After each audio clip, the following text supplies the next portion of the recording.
आज आपण practice set 1.4 बघणार आहोत. त्याच्या आधी आपलं एक खूप महत्वाचं थेरम आहे, theorem of area of the similar triangle. Okay, ते थेरम फक्त काय आहे ते बघणार आहोत. थेरम पूर्ण प्रूफ करायचं आपण बघणार नाही आहोत, ते तुम्हाला बुक मध्ये मिळणार आहे आणि ते एकदम व्यवस्थित करायचे. बघा, चॅप्टर मध्ये आपण जसं जसं पुढे चाललोय तसं तसं मी जे जे महत्वाचे थेरम्स आहेत ते तुम्हाला सांगितलेले आहेत की कोणते कोणते आहेत.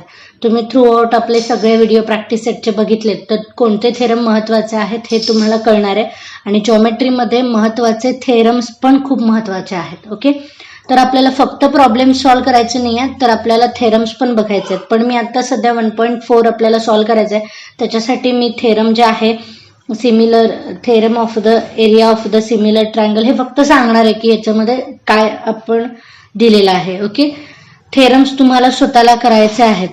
बुकमध्ये आपल्याला दिलेले असलेले सगळे थेरम्स आपण व्यवस्थित लर्न करणार आहोत, कारण एक एक थेरम इम्पॉर्टंट आहे. बुकमधलं एक पण आपण क्वेश्चन किंवा एक पण थेरम आपण सोडायचे नाही, तरच आपल्याला 100% मार्क्स मिळणार आहे. ठीक आहे, तर बघा 1.4 साठी महत्वाचं थेरम जे आहे तर theorem of area of the similar triangle. आता हे थेरम आपल्याला डायरेक्ट प्रूफ करा म्हणून पण येऊ शकतं की आपल्याला हे असं सेंटेन्स दिलेलं असतं थेरमचं. ओके, हे जे सेंटेन्स दिलेलं आहे ते सेंटेन्स दिलेलं असतं आणि आपल्याला प्रूफ करायचं असतं. असाही 3 मार्काला वगैरे क्वेश्चन येऊ शकतो.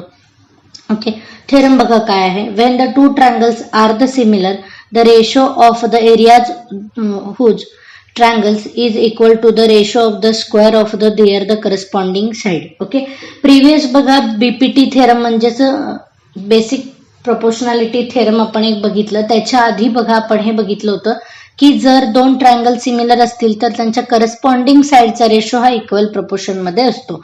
म्हणजे बघा, समजा हे दोन ट्रायंगल सिमिलर आहेत, मी ट्रायंगलला नाव देते, याला देते PQR आणि ABC. ठीक आहे, तर करस्पॉन्डिंग साइडचा रेशो हा इक्वल प्रोपोर्शन मध्ये असतो हे आपल्याला ऑलरेडी माहित होतं, बरोबर. जर दोन ट्रायंगल सिमिलर असतील तर म्हणजेच triangle PQR is similar with triangle ABC असेल तर बघा PQ divided by AB is equal to PR divided by BC and QR divided by BC असं आपल्याला रेशो मिळणार आहे. ओके, इथे AC आहे, असं आपल्याला रेशो मिळतो हे आपण बघितलेलं आहे. कधी जेव्हा दोन ट्रायंगल सिमिलर असतील तर त्यांच्या करस्पॉन्डिंग साइडचा रेशो हा इक्वल प्रोपोर्शन मध्ये असतो. आता बघा, आपण हे जे थेरम आहे आपल्याला काय म्हटलंय की एरियाच्या रिलेटेड म्हटलंय. बघा, when the two triangles are similar the ratio of the areas of those triangle. म्हणजेच बघा, इथे थेरम आपल्याला प्रूफ करून दिले. करस्पॉन्डिंग साइडचे पेअर इक्वल कसे दाखवायचे ते आपल्याला ऑलरेडी माहिती आहे. आता बघा, एरिया ऑफ द ट्रायंगल, इथे दोन ट्रायंगल दिसतात आपल्याला ABC आणि दुसरं ट्रायंगल दिसतंय PQR आणि आपल्याला AD आणि आपल्याला इथे PC दिसतंय. ओके, आता हे जे दोन आहेत ते अल्टिट्यूड आहेत, म्हणजेच ABC ची हाईट कोण आहे AD. ओके, आणि PQR ची हाईट कोण आहे PS. हे आपल्याला माहिती पाहिजे, कळत आहे. नंतर बघा, ट्रायंगल जर हे दोन सिमिलर असतील तर आपल्याला दिले AB square divided by PQ square is equal to BC square divided by QR square is equal to AC square divided by PR square. आता बघा, जर आपल्याला क्वेश्चन विचारलेला असेल ना, यातली कोणतीही एक पेअर आपण घ्यायची एरियाचा जर रेशो आपल्याला फाइंड आउट करायचं असेल तर, आणि क्वेश्चन आहे तो सॉल्व्ह करायचा. आता आपण प्रॅक्टिस सेट मध्ये बघणारच आहोत की कसे आपण क्वेश्चन ह्या थेरमनुसार सॉल्व्ह करणार आहे. थेरम खूप महत्वाचा आहे, थेरम लक्षात. आता बघा, आपल्याला प्रॅक्टिस सेट 1.4 सॉल्व्ह करायचा आहे. त्यातला फर्स्ट क्वेश्चन आहे the ratio of the corresponding side of the similar triangle is the 3:5. Okay, then the find the ratio of the areas. आता आपल्याला जो आपण जे थेरम बघितलं area of the similar triangle, ते थेरम जे इथे इम्प्लिमेंट करायचं आहे, पण आपल्याला स्पेसिफिक कुठल्याही ट्रायंगलचा एरिया इथे दिलेला नाही आहे, म्हणून म्हणजे ट्रायंगलचे नाव दिलेलं नाही आहे. म्हणून आपण काय करूयात की फर्स्ट जो ट्रायंगल आहे त्याला आपण A1 म्हणूयात अँड दुसरा जो ट्रायंगल आहे त्याला आपण A2 म्हणूयात. A1 जो ट्रायंगल आहे त्याची साइड आहे S1 अँड A2 जो ट्रायंगल असेल त्याची साइड असणार आहे S2. आता बघा, A1 divided by S2 is equal to corresponding साइडचा हे इक्वल प्रपोर्शन मध्ये मिळते पण स्क्वेअर असणार आहे. Okay, the square of the ratio of the square of the corresponding side मध्ये आपल्याला एरियाचा जो रेशो आहे तो मिळत असतो. ठीक आहे, आता आपण फॉर्म्युला लिहिलेला आहे बघा, A1 divided by A2 is equal to S1 बघा काय दिलं आपल्याला रेशो 3/5 याचा स्क्वेअर म्हणजेच 9/25. A1 divided by A2 is equal to 9/25. नंतर बघा आपल्याला नेक्स्ट क्वेश्चन सॉल्व्ह करायचा. If the triangle ABC is the similar with PQR then the AB divided by PQ is equal to 2:3 असं आपल्याला रेशो दिलेला आहे. Fill in the blanks. Okay, area of the triangle ABC divided by area of the triangle PQR म्हणजे आपल्याला formula माहिती आहे की एरियाचा ratio आपण कसं काढतोय की साईडचा स्क्वेअर करणार आहोत, करस्पॉन्डिंग साईडचा स्क्वेअर करून रेशो घेणार आहोत त्यांचा. ओके, म्हणजेच PQचं स्क्वेअर येणार आहे इथे, म्हणजेच 4/9 आपल्याला आन्सर मिळणार आहे. Okay, and area of the triangle PQR is the 125, then the fill in the blanks. Okay, area of the triangle ABC divided by area of the triangle काय येणार आहे PQR is equal to 80 divided by 125. Okay, आपण नंतर बघा आपल्याला formula माहिती आहे, area of the triangle ABC divided by area of the triangle PQR is equal to आपल्याला दिले 80/125 असं दिलेलं आहे. ठीक आहे, फॉर्म्युला आपल्याला माहिती आहे, थेरम वरून आपल्याला मिळालेला आहे. Area of the triangle ABC divided by area of the triangle PQR is equal to काय मिळते बघा, ratio of the corresponding ratio of the square of the corresponding side असं असतं, म्हणजेच AB डिवायडेड बाय PQचं स्क्वेअर. ठीक आहे, आता ह्याची व्हॅल्यू बघा आपल्याला इथे मिळालेली आहे, कळते बघा, हा जो पार्ट आहे ह्याची व्हॅल्यू आहे 80/125. ते आपण फिलअप करूया. 80 divided by 125 is equal to AB square divided by PQचं स्क्वेअर. ठीक आहे, स्क्वेअर काढायसाठी आपल्याला दोन्हीकडे स्क्वेअर रूट टाकावं लागेल. इथे पण आपण स्क्वेअर रूट टाकूयात आणि इथे पण स्क्वेअर रूट टाकूयात. ओके, आता बघा इथले म्हणजेच स्क्वेअर रूट आणि स्क्वेअर मधले कॅन्सल होऊन AB डिवायडेड बाय PQ असं मिळतंय. ठीक आहे, आता आपल्याला हे स्क्वेअर रूट साइन आहे ना ते काढायचंय. ते कसं काढायचंय बघा. ओके, नेक्स्ट बघा आपल्याला काय करायचं आहे. Next AB divided by PQ तसंच ठेवा is equal to under root मध्ये 80 हा कोणाचा परफेक्ट स्क्वेअर रूट नाही आहे आणि 125 पण नाही आहे. तर आपण काय करूया, तर 4 × 20 म्हणजेच काय झालं बघा 80 डिवायडेड बाय हे 5 × 25 म्हणजेच किती झाले 125. ठीक आहे, आता जर आपण डिव्हिजन केलं तर बघा 5 1 जा 5, 5 4 जा 20. ठीक आहे, म्हणजेच आपल्याला काय मिळतं अंडर रूट बघा 16 डिवायडेड बाय 25 एवढं आपल्याला मिळतंय. आता बघा अंडर रूट मध्ये 16 म्हणजेच बाहेर काय येतील 4. ठीक आहे, म्हणजेच इथे मिळतील 4 आणि स्क्वेअर रूट मध्ये आपल्याला 25 म्हणजेच कोण मिळणार आहे 5. म्हणजेच AB divided by PQ is equal to 4/5 आपल्याला हे आन्सर मिळालेलं आहे. ठीक आहे, बघा next question number 4. Triangle LMN is the similar with the triangle PQR. 9 multiplied by area of the triangle PQR is equal to 16 multiplied by area of the triangle LMN full stop. If the QR is equal to 20 then find out the MN. आता आपल्याला हे relation माहिती आहे की काय आहे बघा. पहिल्यांदा आपण ते रिलेशन लिहूया. Area of the triangle PQR okay divided by area of the triangle LMN is equal to काय असतं बघा. एरिया आपल्याला कधी मिळतो जेव्हा corresponding ratio of the square of the corresponding side.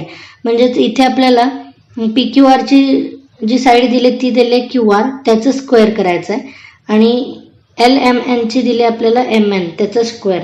हा आपल्याला फॉर्म्युला मिळतोय. ठीक आहे, आता बघा आपल्याला ज्या गिवन गोष्टी आहेत ते काय दिलेलं आहे. 9 multiply by area of the triangle PQR is equal to 16 multiply by area of the triangle LMN. ठीक आहे, आता बघा मी काय करते, area of the triangle PQR इकडे जे मल्टिप्लायला तिकडे जाऊन डिवाइड होतील, ठीक आहे ना. Area of the triangle LMN is equal to हे 16 तसेच हे 9 इकडे मल्टिप्लायला तिकडे जाऊन डिवाइड होतील. ओके, आता बघा आपल्याला हे इक्वेशन आपल्याला 1 दिसतंय आणि हे 2 जे दिसतंय त्याला जर कम्पेअर केलं तर आपल्याला दोन्ही जो एरिया आहे ना त्यांचा रेशो मिळालेला आहे. तर मी इक्वेट करू शकते बघा, कशाला काय इक्वेट करणार आहे, QR square is equal to MN square is equal to 16/9 हे इक्वेट होणार आहे. बघा व्यवस्थित बघायचे, क्वेश्चन कळणार आहे. ठीक आहे, आता आपल्याला स्क्वेअर काढायचं म्हणजे दोन्हीकडे आपण काय टाकणार, स्क्वेअर रूट टाकायचंय.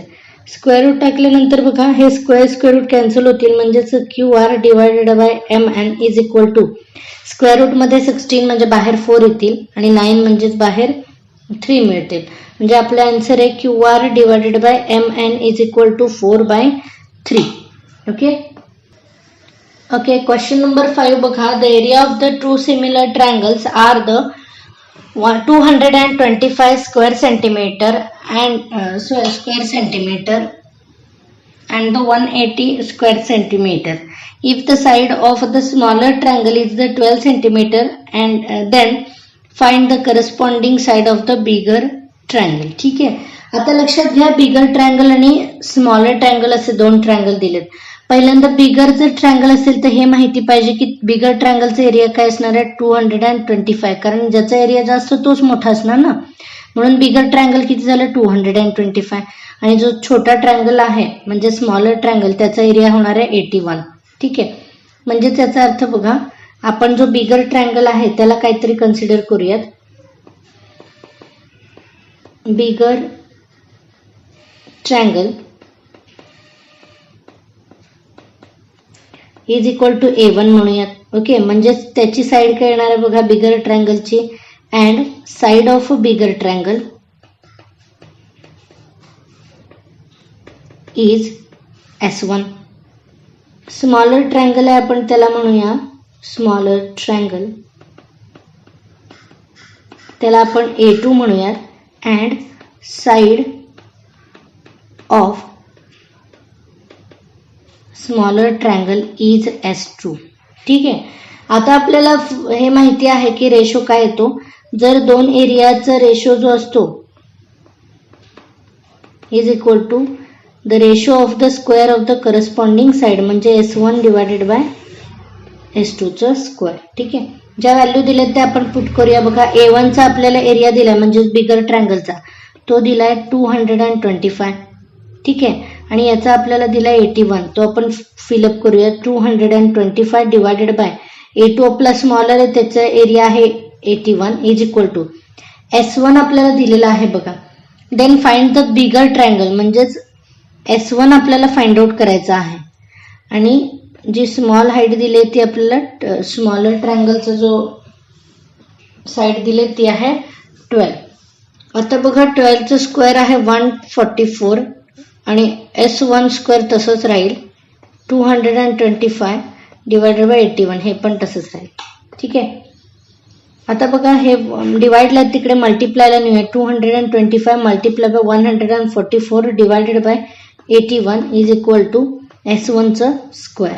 ठीक आहे, आता बघूया, आता आपण काय करूयात की पहिल्यांदा आपण स्क्वेअर रूट टाकूयात बोथ साइड, कारण आपल्याला असं दिसतंय 225 हा 15 चा स्क्वेअर आहे, 144 कोणाचा स्क्वेअर आहे 12 चा स्क्वेअर आहे, आणि 81 हा 9 चा स्क्वेअर आहे, म्हणजे आपल्याला थोडं कॅल्क्युलेशन इझी होणार आहे. ठीक आहे, आता आपण बोथ साइड स्क्वेअर रूट टाकूयात. ठीक आहे, आता स्क्वेअर रूट टाकल्यानंतर बघा S1 तर स्क्वेअर रूट कॅन्सल होतील म्हणजे S1 तसंच बाहेर येणार आहे. स्क्वेअर रूट मध्ये बघा 225 म्हणजेच 15 बाहेर आले, मल्टिप्लाय बाय 144 म्हणजे 12 बाहेर आले, डिवायडेड बाय 81 म्हणजेच कोण 9 बाहेर आले. ठीक आहे, आता आपण जर कॅल्क्युलेशन केलं तर आपल्याला काय मिळणार आहे, साईड मिळणार आहे बघा 12 3 च्या टेबलमध्ये 3 4 जा 12, 3 3 जा 9, 3 1 जा 3, 3 5 जा 15, म्हणजेच फायनल आन्सर बघा 5 आणि 4 आलेत म्हणजेच 20. याचा अर्थ S1 जी साईड आहे ती आपल्याला किती मिळालेली आहे 20 सेंट. बघा क्वेश्चन नंबर 6 आपल्याला सॉल्व्ह करायचा आहे. Triangle ABC and the triangle triangle DEF are the equilateral triangle आणि रेशो दिलेला आहे बघा आणि AB is equal to 4. Find the DE. आता आपल्याला DE फाइंड करायचं असलं तरी पहिल्यांदा इथे बघा अँड दिले, याचा अर्थ आपल्याला सिमिलर हे दोन ट्रायंगल आहे तसं दिलेलं नाहीये, ते पहिलं आपण सिमिलर प्रूफ करूयात आणि मग आहे ते आपण जे थेरम आहे ते यूज करणार आहोत. ठीक आहे. समजा ट्रायंगल आहे हा ABC आणि हा दुसरा ट्रायंगल आहे DEF. ओके, आपण नाव देऊयात ABC आणि इथे नाव देणार आहे DEF. आता एवढं माहिती आपल्याला की जर इक्विलॅटरल ट्रायंगल असतील तर त्यांचे सगळे साइड हे 60 डिग्रीचे असतात. सगळे अँगल्स हे 60 डिग्रीचे असतात, बरोबर ना. हा 60, हा 60, हा 60 आणि हे अँगल बघा दोन्ही पण इक्विलॅटरल ट्रायंगल आहेत, म्हणजेच त्यांचे आता आपल्याला दिसतंय की कोणत्या ह्याच्यावरून प्रूफ होणार आहे की हे दोन ट्रायंगल सिमिलर असतील. बघा angle A is the similar with angle D. Okay, angle B is the similar नाही कॉन्ग्रंट म्हणतात त्याला, congruent with angle E and angle C is the congruent with angle F. म्हणजेच बघा इथून एक आपल्याला A म्हणजे अँगल, इथं एक अँगल आणि इथे एक अँगल मिळाला. Means this two triangles are similar with this triangle ABC is similar with the triangle DEF which test A test. ठीक आहे. आता आपण जो आपला थेरम आहे की area of the ratio of the area of the triangle is the ratio of the square of the corresponding side हे use करू शकतो. ओके, म्हणजेच बघा area of the triangle ABC divided by area of the triangle DEF is equal to कोणत्या दोन side दिले बघा ABC ची दिले, AB साइड दिले म्हणजे AB चं स्क्वेअर डिवायडेड बाय D चं स्क्वेअर. ठीक आहे. आता आपल्याला ज्या व्हॅल्यू दिले ते पुट करूया. बघा ह्यांचा रेशो दिलाय 1/2 इज इक्वल टू AB आपल्याला दिले 4 चं स्क्वेअर होईल डिवायडेड बाय D चं स्क्वेअर. D इकडे डिवाइडला आहे तिकडे नेऊन मल्टिप्लाय करूया 1 सोबत म्हणजेच D square is equal to 4 चं स्क्वेअर बघा 16 येत आहे मल्टिप्लाय बाय हे इकडे डिवाइडचे 2 तिकडे जाऊन मल्टिप्लाय होतील. आता पुढे बघा स्क्वेअर दिसतंय आपल्याला D स्क्वेअर दिसतंय म्हणजेच मी दोन्हीकडे जर स्क्वेअर रूट टाकलं तर मला D मिळणार आहे. ठीक आहे, म्हणजेच इथे बघा स्क्वेअर रूट कॅन्सल होईल म्हणजेच D is equal to under root मध्ये 16 म्हणजे कोण येतील बाहेर 4 येतील डिवायडेड बाय मल्टिप्लाय बाय √2. आपलं हे फायनल आन्सर असणार आहे म्हणजेच D इज इक्वल टू 4√2. बघा नंतर next question number 7. The seg PQ is the parallel with DE and the area of the triangle PQF.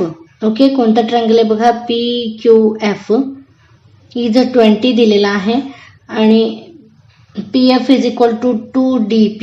Then the find the area of the DP. हा जो आपल्याला quadrilateral मिळालेला आहे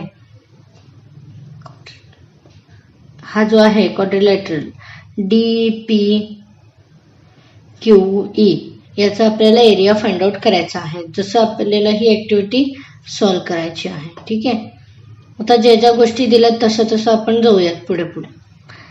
इथे बघा DF म्हणजे कोणाची एडिशन आहे बघा DF म्हणजेच DP आणि PF म्हणजे इथे काय येणार आहे PF.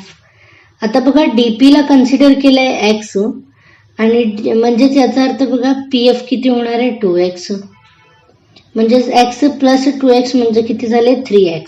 आता दोन ट्रायंगल बघा कोणते आहेत triangle FDE and triangle FPQ. त्याच्यामधलं बघा FDE अँगल जो आहे is congruent with angle FPQ कारण ते करस्पॉन्डिंग आहेत म्हणून. नंतर बघा FED is the congruent with FQP. Okay, कारण आपल्याला दिलंय करस्पॉन्डिंग अँगल्स आहेत. करस्पॉन्डिंग अँगल्स बघा हे दोन पॅरलल साइड आहेत म्हणून आपण करस्पॉन्डिंग अँगल आपण यूज करू शकतो. याच्यावरून बघा A टेस्ट वरून हे जे दोन ट्रायंगल आहेत ते कॉन्ग्रुएंट सिमिलर प्रूफ झाले. ठीक आहे. जर हे दोन ट्रायंगल सिमिलर असतील तर त्यांच्या एरियाचा रेशो आपण लिहू शकतो. कसं बघा, DF square divided bye PF square. दोन ट्रायंगलचे जो दोन साइड आहेत ते घेतला आणि त्यांचा स्क्वेअर केला. हे आपण कुठून आले हे आपल्याला माहिती आहे. 3x स्क्वेअर आणि हे इथे divided by 2x square. x cancel होतील म्हणजेच 9/4. आता बघा हे इथे आपल्याला व्हॅल्यू दिलेली होती कोणाची बघा 20 अशी व्हॅल्यू कोणाची दिली आहे, PFQ ची व्हॅल्यू आपल्याला 20 दिली आहे ती आपण इथे पुट करणार आहोत आणि आपल्याला आन्सर जे मिळणार आहे ते 45. ओके. हे कॅल्क्युलेशन केल्यानंतर आपल्याला 45 आन्सर मिळणार आहे. आता बघा आपल्याला ह्या मोठ्या ट्रायंगलच्या एरियामधून आपल्याला दिसतोय तो ट्रायंगल कोणता आहे. बघा ह्या मोठ्या ट्रायंगल हा जो दिसतोय याच्यातून आपण जर ह्या छोट्याचा एरिया मायनस केला, ह्या छोट्याचा एरिया मायनस केला तर आपल्याला हा एरिया मिळणार आहे. ठीक आहे. म्हणून आपण काय करायचंय, area of the triangle FDE त्याचा आपल्याला एरिया किती मिळाला 45 आणि मायनस छोटा ट्रायंगलचा एरिया किती मिळाला दिलेला होता तो 20. हे सबट्रॅक्शन केलं तर आपल्याला मिळते 25 स्क्वेअर युनिट असं आपल्याला एरिया मिळतं. बघा आपल्या चॅनलला लाईक करा, शेअर करा, सबस्क्राईब करा. असेच तुम्हाला सगळे तुमच्या प्रॅक्टिस शीटचे व्हिडिओ या आपल्या चॅनलवर मिळत